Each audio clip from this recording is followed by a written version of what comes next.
Go. Good afternoon. This is Dan from Whiskey Tango Harmony, and today we have a special guest.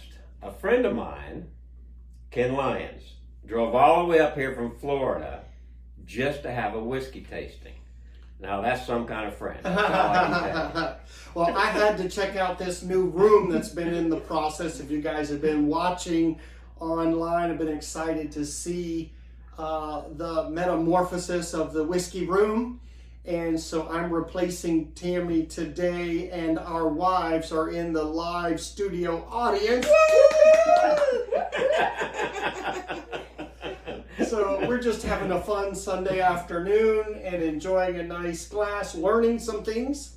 We are. And we were talking on our drive. I'm quite the novice, and of course I asked Dan anything and everything, cigars and whiskey and Women. well, Just teasing. and I always wondered why some are darker colors than others. And so Dan's like, that'd be a great topic for our video conversation. And so we thought we'd set a few out. Dan, you've picked a few here and some categories, and maybe you can walk us through and explain the difference in the Sure. colors and why some are lighter than others. Sure, be glad to. So there's several different ways of finishing whiskey or bourbon when you are maturing it. You can just finish it in the oak barrels that it came with, okay? That's one way. Probably in the last few years, I'd say several years, a lot of distillers have been experimenting with finishing whiskey or bourbon in wine barrels or sherry barrels or some other barrel that's had another alcohol finished in it, and that will always add a little bit different flavor profile, as well as richen the color or make the color more rich as it shows in the bottle, because it pulls from the color of the wine or the sherry or whatever it was finished in. Out of those Oak staves. staves, I keep wanting to call them slats, but they're staves. Yes. So the whiskey barrel, for those of you that don't know, is made out of white oak, American white oak staves. The staves are about 2.5 inches wide, and for a 55-gallon barrel, they stand about 40 inches tall.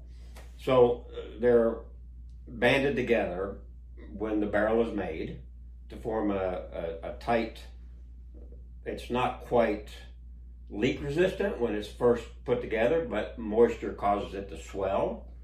And so usually they like to soak it with water a day or two before, run it out, and then put your whiskey in there, and it will sit in there and it will mature. So the whiskey staves, obviously from the barrel, and to give a little bit of history here, okay? As the white lightning, as it's called, the clear, is poured into the whiskey barrel, it's sealed, and as the heat of the summer causes the wood to expand, the alcohol gets sucked into it. As the wood cools down during the winter, it compresses and pushes all that alcohol back into the barrel. So this is a constant motion on that barrel as it goes through the different seasons. So let's say something is matured for 10 years. It's had 10 years of constant pushing into the oak and then squeezing back out every year, depending on how the temperatures range. Now, on the different levels of the rickhouse, you can have cooler barrels, you can have hotter barrels, because the heat rises, and you're going to get more extreme pressures for the higher barrels. It gives a whole different flavor profile, color, everything for these barrels with these whiskeys. But today, we're going to talk about some whiskeys here, and maybe we can show you, hold up the bottles a little bit if you can't see them from where we have them positioned here. But we have, on the end, next to Ken, we have a Whistle Pig rye. That's a 6-year-old. And Tammy and I did a taste test on this rye, I think the first one we did, if I'm not mistaken. But it's a light colored whiskey. It is 6 years old. It's also bottled at 100 proof. Which, because it says 50%, that means 100. Yeah. trying to trick me there. So now I know. So basically about half of whatever the proof is, that's how hot the whiskey is. The second one is a Tennessee whiskey. It's Chattanooga whiskey. Don't know if you can see it, but it is bottled in bond, and you can see it's a little bit darker than the rye whiskey. And then we have another bourbon. This is St. Augustine out of Florida, and they finished this in port barrels. So they aged it in port barrels, and this is bottled at 102 proof, okay? The last one, did you have a question, Ken? Well, just the more proof, that means the less water. Yes. And the less water would mean a darker color. That's correct. Okay. And as Tammy likes to say, it's hot. The less water, It's spicy. It's hot, spicy, peppery. Now this last one is Angel's Envy, and that is also finished in port. And this is an excellent whiskey here. Now, is that the one that's cast? This is cask strength. Okay, that means like barrel strength. What does that mean? So when you pull the whiskey, the bourbon out of a barrel, when it's dumped out to be bottled, if you're going to bottle it at 80 proof, that means if you had 100 proof whiskey in the barrel, you have to cut it down by 20% with water. That does two things. It makes the whiskey or the bourbon lighter, and it makes the bourbon more drinkable for a lot of people because it's not hot, it's not spicy, it's not peppery. So when you go to either a cask strength or a barrel proof, it's the same thing, just different words. Trying to throw me off again. You got to watch these new people. It means that you're drinking exactly as it came out of the barrel. It hasn't been watered down. It hasn't been changed in any format. And because of that, these bottles typically will bring more on the market because you have less whiskey. So they're more expensive. They're usually more expensive because you've got less to market. That was in the barrel for all those years. That's correct. To be able to sell times the money. Typically, and here's what we've learned by visiting several distilleries. Which we went to one today. Oh, we did. Pow! So, for every year it's left in the barrel, you're going to lose 10% to what's called the Angel's Share. That's very sad. Angel's Envy gets its name because they thought it would be a great name for this bourbon here because it's such a fine bourbon. Now, at 20 years old, if you've got a 55-gallon barrel, at 20 years old, how much whiskey do you still have left? You're trying to trick me again. I never saw that on a math problem in algebra. About 27 gallons. 27 gallons. Out of 55. How many liters would that be? We're in the U.S. We don't do liters. Okay. Although, no, I take that back. You can buy these bottles in liters. This is a 750 milliliter bottle. But as far as the Angel Share, it's called, that's what evaporates. That's what evaporates. That 10%. That 10% per year. Okay. That's a good rough estimate for a lot of these distilleries when they bottle their bourbon. So you're looking at the 20-year-old, 21-year-old, sometimes a little bit older, you're getting half the barrel or less out of the original amount. So you can understand the price impact. That's when why hits it the goes market. up. That's correct. Right. So a little education. But doesn't it make it more smooth or less bite to it the older it gets? What does it do to the flavor profile? No. So here again, this is up to the master distiller at the distillery. The sweet spot for most American bourbons is 8 to 10 years. That's a sweet spot. A lot of them get real oaky, and all you taste is the oak when they get older than that. So you have to, and I'm not a distiller, not that I don't want to be, but I'm not one. But they hand pick these barrels sitting in these rick houses that they're going to age past 10 years because they know the flavor profile cannot just be oak. A Pappy Van Winkle. That is usually a 20. You can get 15, you can get 18, you can get 20. That is a bottle where you get lots of vanilla. It's not overpowering in the oak. There is candied flavors to it, but it's because it's a very special barrel that is handpicked by the master distiller to go that long. Otherwise, you're tasting pure oak and it just overpowers everything. Makes sense. And when you want bourbon, you want to pick up the vanilla, tobacco. You want to pick up the sweets. You want to pick up some of the little pepper, some of the little spice. It depends on your palate, but for most people, 8 to 10 years is a sweet spot. And if you can find a good 8 to 10 year old bourbon or whiskey, it's usually an excellent bottle. Mm-hmm. So Angel's Envy, for instance, that's cast or barrel strength. If they cut that with water, which wouldn't be barrel strength or cast strength anymore, price difference, that comes both ways, right? You can buy it cut or you can buy it straight. You can. Right? And it would be more expensive straight. Yes. Is there a percentage based on how much water they're adding? They probably have a formula for that somehow. I don't know. We don't know what that is, but it's probably comparable with what they're doing from the barrel. I would say they probably have a format they use when they pull whiskey out, whether it's cask strength or whether it is been cut and it's down to a lower proof. Right. So what are we going to expect now? Because we got some fun little tastes here. We did the lightest one, which is rye. These three are not rye. What are they? So this is a Tennessee whiskey. This is Chattanooga Whiskey Company. Yeah, but if they're not rye, does that mean they're wheat, corn? Corn. So rye can have a corn mash bill as well. It just has a high amount of rye. It can be 100% rye, but a high rye mash bill for a lot of bourbons is anything over 20%. They call it a high rye mash bill. Now, if you want a pure rye like Whistle Pig, that's all they do is pure rye, then it's 100% rye. Chattanooga whiskey, I don't know what their mash bill is, but it's a Tennessee whiskey, so it's probably similar to most Tennessee whiskeys, which is about 60-something% corn.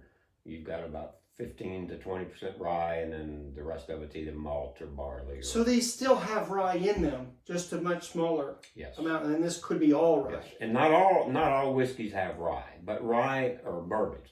But rye does add a certain flavor profile that a lot of distillers like and a lot of people like. Mm-hmm. So it's usually part of the mash bill in a lot of these. Okay. So when we have a light one, we're going to try the light one and then we're going to try the dark one just to kind of bookend the process here. What would you expect from a light bourbon to a dark bourbon with regards to the profile? Are there any generalities you would guess in general? Well, that's a hard question to answer because it depends on the mash bill, it depends on the age of the whiskey or the bourbon, and it depends on the maker because they all have their profile they put into it. What we're tasting today, because the lighter one is a 6-year-old rye, it's going to have a completely different flavor profile than the darker one, which is the cask strength Angel's Envy. How many years is that one bottled? Does it say? 11 years.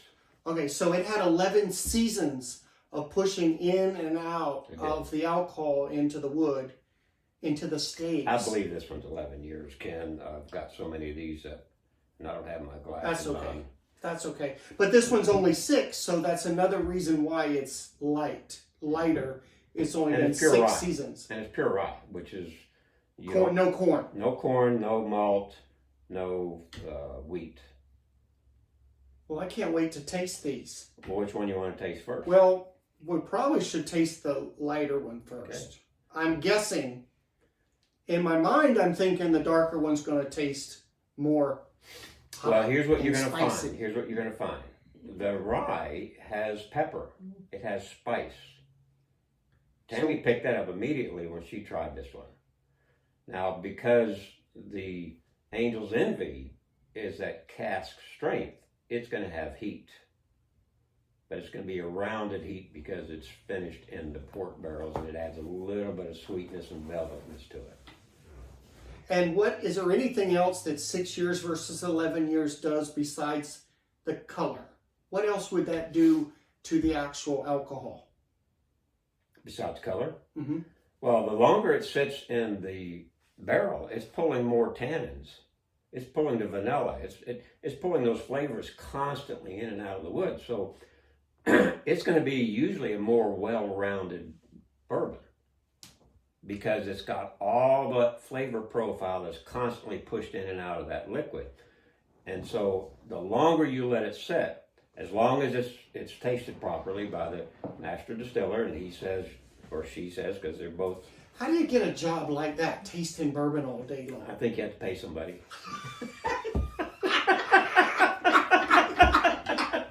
That's a heck of a job right there. But it's to answer your question or to wrap it up, the major difference is you've got a lot more well-rounded bourbon or whiskey when you let it sit. And that's thus another reason the older ones cost bank. Yes. You got less coming out of the barrel. That's number one. Number two is spend all those seasons taking up shelf space. Can't replace it because it's in the rick house. And then once you get it out and it's sold, you got less bottles and you got usually a much better bourbon because of the flavor profile. And you had to pay that taster guy double the amount of years. Yes, and so his expertise is what you're paying for. Which we should toast to him when we're doing this first All right, one here. so we're going to try the Whistle Pig Rye. We're going to see what Ken thinks of this Whistle Pig Rye. Now, I'm a novice about this. So let's just discuss the glasses a little bit. Okay, yes. Why is it tapered at the top? Okay, so for those of you that don't know, these are called Glencairn glasses. Okay, that's the name of the maker. And the reason they're designed this way is simple. You have the bowl at the bottom. Can you see the bowl? Mm-hmm. It tapers up to a much smaller nose. That allows, when you swirl this bourbon, this whiskey, Sophisticated. that allows the flavors to come up and compress into this smaller opening. So when you're smelling it, you're picking up the nose, you're picking up everything that glass has to offer. Now, a little trick. Tell me. Don't hold off on me now. When you're doing the nose, you want to breathe in, smell in, but have your mouth open maybe a quarter of an inch. Just a little bit, so it increases the... That's a trick. That's called the nose. That's called the nose. Swirl, quarter inch, and sniff. Gotta do all three at the same. You can like this. Practice. It takes practice. You don't have to hold it right under your nose. This. You don't have to hold it right under your nose. You don't have to do that. How about this? Starting to feel fruity tooty here. All right, so okay, I can't wait to drink it. I got a question. Yes, sir. Before you taste it, when you smell that, what did you pick up? What's the first thing entered your mind? And if you want, close your eyes. It smells like oak to me. Okay. Anything else? I don't smell that much else. All right. So the first thing you do when you taste alcohol. I smell alcohol. Remember, you're 100 I'm a novice, so you're 100 proof. So it's got a kick to it. Strong, yeah. So when you taste it, the first thing you do is you chew it. It's called the Kentucky Chew. You don't swallow it. I'll show you. Okay.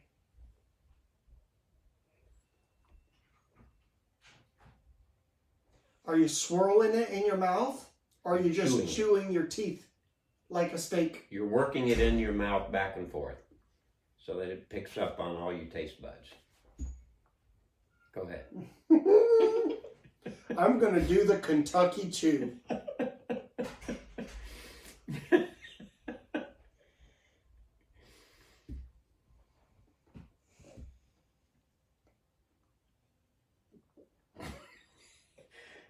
Kind of reminds me of Tammy sitting there, doesn't it?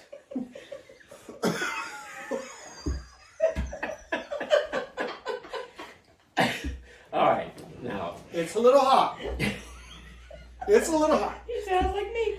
So, just a question, because it's the right time to ask it. What did you pick up from the flavor profile on the first taste? Or did you? You may not have. It may be too hot. You may be just picking up the spice. Yeah, it's spicy. A lot of people say it's peppery because rye does that. It's peppery or spicy, but I don't think cinnamon is the right, but it's something like pepper. take another sip. Yeah. It's going to take me a bit. Now, on the second one, you don't have to chew it. Just swallow it. Now, that one went down smoother, didn't it?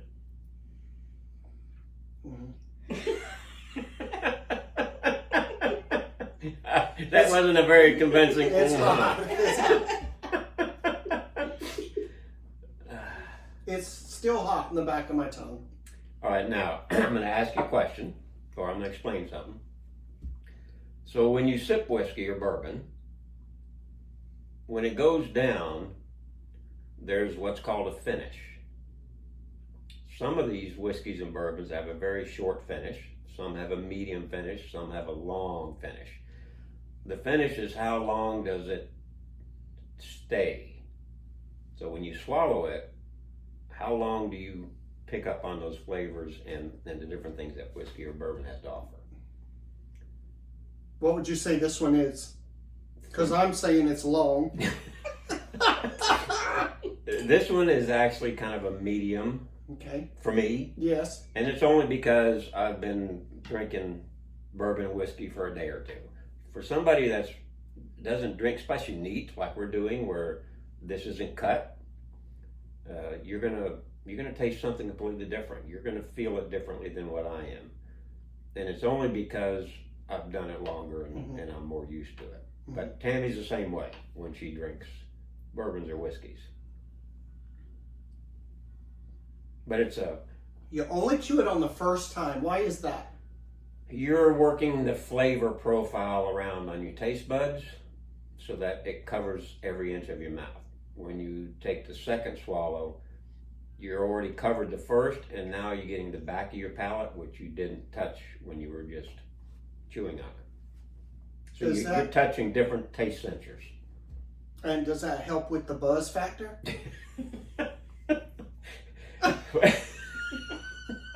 Just asking. I'm asking for a friend. Okay, I'm asking for a friend. All right, Moving right along. let's move to Angels envy Angels Envy, to to friendship. friendship. Amen. All right, so again, this is finished in port barrels. Look how dark that is, right? It's a beautiful color. Very, very. And by the rich. way, your bourbon room, when you get this backlighting done in these shelves, Oh, it's going to be nice. these bottles are going to pop. It's going to be nice. It's going to be beautiful. Can't wait to see it. And as you all can see from the video, we haven't filmed in here before. The room was being redone, and we've got most of it redone. But we've still got the backlights to do on all the shelves behind the whiskeys. And we'll do that, and we'll obviously enjoy it at that point as well. But Tammy picked out a light for the overhead. You can't see it, but it kind of is a retro looking light with a fan. Pretty neat. The fan is inside the light, but the light is, what'd you call it? The speakeasy. It's a speakeasy style because, you know, we're in a whiskey room. That's right. And this is where friends gather and we sit and talk. And everyone dreams of having friends who have a whiskey room, which I am so honored to be included in that group. I'm waiting for Ken to get his so we can share. All right, so let's talk about this. Let's do the same process with this. So you're going to swirl it. You're going to take the nose. So this is a different glass. We usually drink in those wide tumblers, right? You and I usually have a drink in those. This is more for tasting something for the first time. That's correct. Or it not only just the first time. A lot of people like to get that full profile of what that whiskey or bourbon offers every time, and they like to drink out of these. Oh, so people drink their whiskey in these all the time? They can. Not the tumblers. They can. Manly men drink out of real glasses, but for tasting we do these. I understand. All right. Okay. So, tell me what you picked up on the nose. It smells a little sweeter. Mm-hmm. Oh, my mouth wasn't open. Take two. I don't know. What else? Tell me. Well, there's a lot of candy on that. Dark, Sweeter. sweet candies. I picked up a little bit of the hint of the port, which is that sweetness. Port being wine. Port being wine. Yeah. I can already, just smelling this, I can tell it's a more rounded bourbon than the rye whiskey we just had. So let's take the first sip and chew it.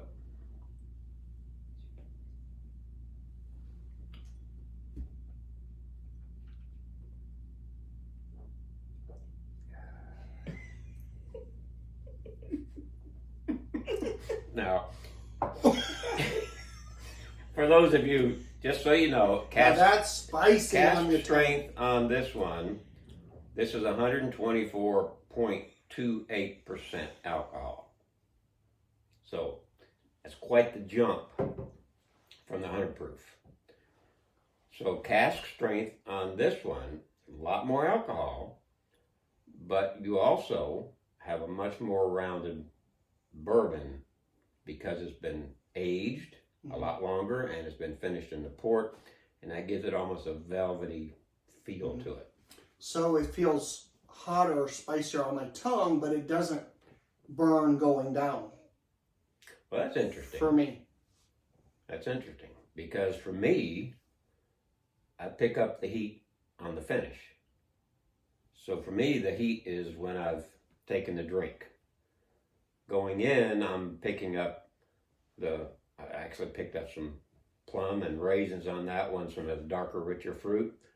And there's a soft oak, very soft, which when you're in a high proof drink of this nature, that's very important because it rounds it and makes, again, I'm using the term velvety because that's the way I'm feeling it when I sip it. It's a very smooth, even though it's hot, it's very smooth because of the finish and the age. Angel's Envy. Take another sip. Envy.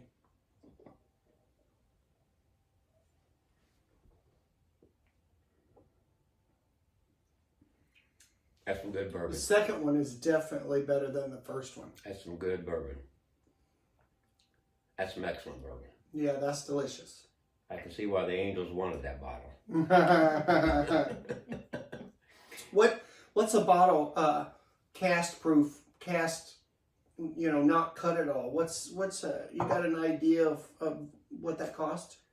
Well, this bottle, because it's a special edition, and just that show box you was all. right behind us. So it comes in a limited edition wooden box, and it has an engraved lid with the angel's wings on it that sits over the top of it. And it tells you on this one, this is a 2021 release. They only release this one time a year.